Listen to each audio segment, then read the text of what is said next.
कहानी हमारी जिंदगी का हिस्सा है, और सिर्फ जिंदगी का नहीं, हमारे जन्म से लेकर मौत तक का पूरा एक रिकॉर्ड है।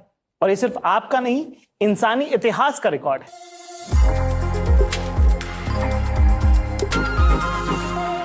जब इंसान बोल नहीं पाते थे, जबान नहीं थी, तब भी गुफाओं में जा जाके अपनी कहानी कहने की कोशिश वो करते थे। हर चीज कहानी से जुड़ी हुई है। आपका सुबह उठकर ब्रश करने से लेकर तो सरकार चलाने तक के लिए कहानियां लगती हैं। महाभारत भी कहानी है और रामायण भी एक कहानी है। करबला की जंग भी एक कहानी है, और कहानी तो वो भी है जो 4 साहिबजादे के साथ हुई थी, और वो भी एक कहानी है जिसके अंदर जीसस को सूली पर चढ़ाया गया था। धर्म, सत्ता, राजनीति, दिनचर्या और किसी का किसी की तरफ मुस्कुरा के देखना, ये इतनी छोटी महीन बारीक बात से लेकर दुनिया चलाने के ये सारे दावे सब एक साथ आते हैं, एक प्लेटफॉर्म पे आते हैं, और उस प्लेटफॉर्म का नाम है, उस मंच, उस स्टेज का नाम है कहानी, किस्से, स्टोरीज। अब देखिए कुमार वरुण का इस पर क्या कहना है। हमारा जो देश है वो बहुत ही कहानी प्रधान देश है, ठीक है। चाहे वो माइथोलॉजीज हो गई या फोक टेल्स हो गए, कहानियां हैं हमारे पास हमेशा से। और हम जैसे परिवार से आते हैं, हमारे यहाँ कुछ और ज्यादा कहानियां होती हैं, क्योंकि शायद इसलिए क्योंकि बचपन में वही स्रोत था हमारे एंटरटेनमेंट का। हमारे पास ज्यादा साधन थे नहीं, साधन था कि दादाजी की कहानियां सुने, पड़ोसियों की कहानियां सुने, उनके बचपन की कहानियां, उनके गाँव की कहानियां, उनकी नौकरी की कहानियां, वही सुनते सुनते बड़े हुए। और वही है जो आज हम दूसरों को सुना रहे हैं किसी न किसी रूप में। तो फायदा देखें तो करियर में अब जब से ये काम कर रहे हैं, स्टैंड अप कॉमेडी, एक्टिंग, वहाँ उन कहानियों को लोगों की तरफ पहुंचाना, लोगों को बताना, तो वहाँ फायदा होता है। और इंटरपर्सनल रिलेशनशिप में फायदा होता है।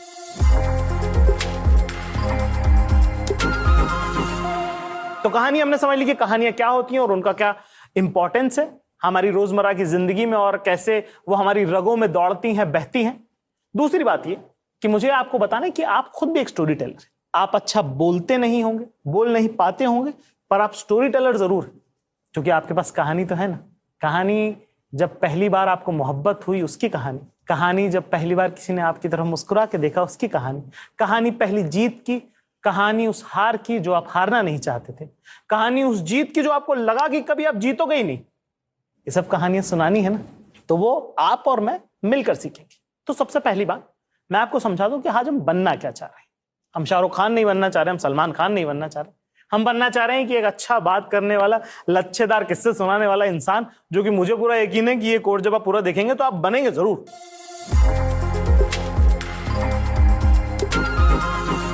तो इसके लिए हम पहले अपना गोल समझ लें कि एक अच्छा कहानी सुनाने वाला होता कौन है। तो अच्छा स्टोरी टेलर वही है कि जो कहानी जब सुनाए तो उसको पूरा एम्पथाइज कर ले, हाँ। है ना, कि ऐसा लगे कि वो खुद उस कहानी में है।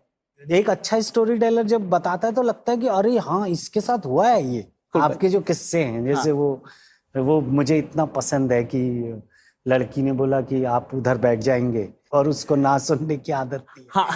अब ये पता नहीं आपके साथ हुआ है नहीं हुआ है, लेकिन तो वो दिखता है वो, और वो सबको लगता है कि अरे ये मेरे साथ भी। ये देखिए, ये सच्चे किस्से की खूबसूरती है। हाँ। कि वो भले ही आपके साथ हुआ है, लेकिन सबको लग रहा अरे ये मेरे साथ भी हुआ है। प्लेन में नहीं हुआ तो बस में हुआ है, बस में नहीं तो ट्रेन में हुआ है, लेकिन हुआ तो है मेरे साथ। इसीलिए देखिए आपके पीछे लिखा है कि अच्छा किस्सा गो जो होता है, अच्छा स्टोरी टेलर वो होता है जो आप बीती ऐसे सुनाए जैसे जग बीती हो। हाँ। या फिर इसका उल्टा, कि जब वो सुनाए जग बीती तो ऐसी लगे कि आप बीती ही है।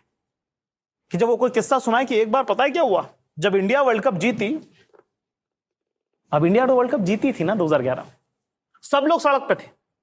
सब लोग तो सड़क पे थे ही ना, पर किस्सा अलग है बाकी दुनिया का और मेरा, वो मैं आज आपको सुनाता हूँ। टिफिन आता था 30 रुपए उधार का, रोज कोई बांध जाता था दरवाजे पे और हम उठा लेते थे। अब काम ढूंढने की कोशिश इस तरह की है ना कि उसमें कई बार देर हो जाती है घर लौटने पर, तो मेरा टिफिन को चुराने लगा, खाने लगा। अभी एक बार हुआ, 2 बार हुआ। जब इंडिया वर्ल्ड कप जीती तब उस दिन कुछ काम तो लिया नहीं था, 11:30 बजे दिन खत्म हो गया, तो मैं जल्दी वापस आ गया। जब मैं अपने रूम पे पहुंचा तो मेरा टिफिन ऑलरेडी कोई एक शख्स मेरे कमरे के जो सामने रहता था वो बांध रहा था। मैंने उसको पकड़ लिया वहीं पे, क्या अरे तुम हो क्या वो मेरे टिफिन चोर। जब मैंने उसको पकड़ा तो डर गया, तो उसने सोचा कि अरे अरे अरे अरे। इतने उसका बॉस आ गया जिसके साथ वो बैठ के खाना खा रहा था। कहते क्या हो गया?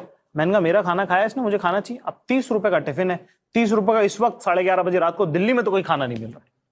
मैंने बोला कि आंख के बदले आंख, खाने के बदले खाना। उसने बोला ठीक है तुमको खाना खिला देते हैं। तो जिस वक्त पूरा दिल्ली, पूरा हिंदुस्तान सड़कों पे निकला हुआ था हिंदुस्तान की जीत सेलिब्रेट करने के लिए, तब मैं भी सड़कों पे था खाना ढूंढने के लिए। तो ये मेरा किस्सा है, ये मेरी याद है उस दिन की जब पूरा हिंदुस्तान सेलिब्रेट कर रहा था। इस तरह के किस्से आपके भी तो हुए होंगे, जब दुनिया कुछ और कर रही थी पर आप कुछ और कर रहे थे।